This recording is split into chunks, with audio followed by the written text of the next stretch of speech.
thing that people don't see, okay, about like the effects of someone like Dennis coming into my life, okay, is that the mall was cars and coffee, okay, and I was just starting to meet muscle car and classic car and antique car people, okay, and they make up a good 20, and it's easy to have 100% customer base like that, and that's money coming in.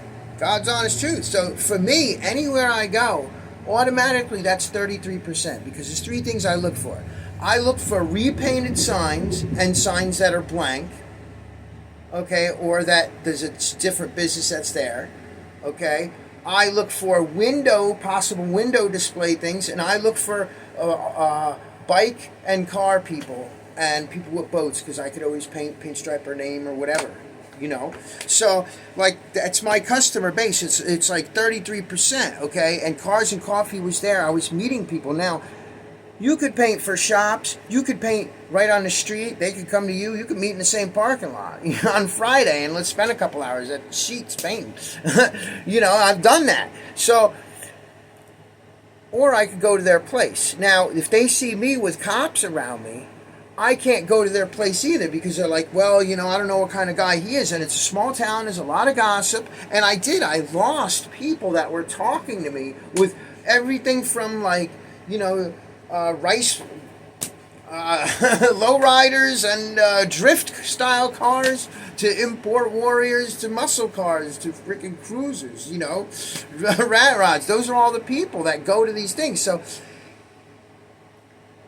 there's 20% minimum of my income is missing, and on days that it's raining, in between painting other stuff and doing other stuff, that's the kind of work I have. That's the easy work, and nobody wants to look at that. But that's also why I don't have a good setup and facility, is because I had to take other schlep work and do other things, even auto mechanics, to make up, because people didn't, you know, I lost that artist image when I came to town because of what happened. People don't want to see that. And, you know, people are asking me, oh, you got that old Winnebago. Yeah, and, you know, it's a rat rod to the degree that I've put, like, LEDs and different radiator and all this stuff to it, and they notice it. So that helps me, too, in contrast to, like, oh, it's a really old Winnebago, crusty. You know, so then, you know, I have some stuff on there as an example, and that gets me in the door. Artist gets me in the door. Hanging around those kind of things gets me in the door, and I was robbed of that, on top of so many other things. But that's just one perspective, that as an artist, when you come into a town, you're like riding a wave of goodness, and if you do it right, you could like kind of not crash but splash with color and art your community, and it will give back to you. And people, instead of being like a wave that come and takes their money and does all the roofs, I came into that town, I got every roofing contract there. You know, I come in town and I do like half the signs that nobody wants to do, and add a couple more things that people always thought about but didn't expect. And there all of a sudden it's like a shower of goodness. And he destroyed that, because, and that's where the damage is done. And I think about it like, okay, at a minimum he should be charged and be brought before a judge, and like, let's get these facts out there, because whether he realizes or not, I've paid the price as a 51-year-old man, and they're letting him go because he's 81. Well, my father's 81. He doesn't do that to people. So it's like the whole thing. So, you know, and like even now, 3 years later, I'm missing, and I can't work harder. I can't produce more because there was other things to deal with in conjunction with that fucking took me out of my perspective. And as an artist, you destroyed that. He destroyed that. And in Seagrove too, they destroyed me as an artist in those senses, because they took my commercial ability away by slandering me and forcing a stereotype and profile on me that's not me. Because they act out of fear and tunnel vision. And that's the reality. That's why there is lawsuit material there. Still in the other thing too. That's what I'm saying. So like, I don't want to deal with it. True, but I have to, because I know it's not right, and I still feel the effects today. You know, like, what would it be worth? A lot less now because I still have deficits that I need certain amounts of money so I could buy these things in this new area I moved into, so I could facilitate myself as an artist, and I could have my station set up so I don't have to keep switching around between tasks, because I can't afford to have isolated spaces because I don't have the right stuff, and that I need stuff to buy as an artist in a commercial sense.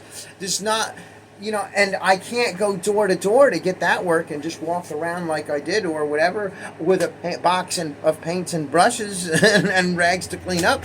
That can't be done either because my reputation was slandered at that time, and that lasts for like a year and a half. And even now, because it's still popping up in my life, I'm condemned for reacting to the actions still that exist in perpetuation by that. And I think that in a sense, in a legal sense, I think there's personal injury there, and that's the bottom fucking line.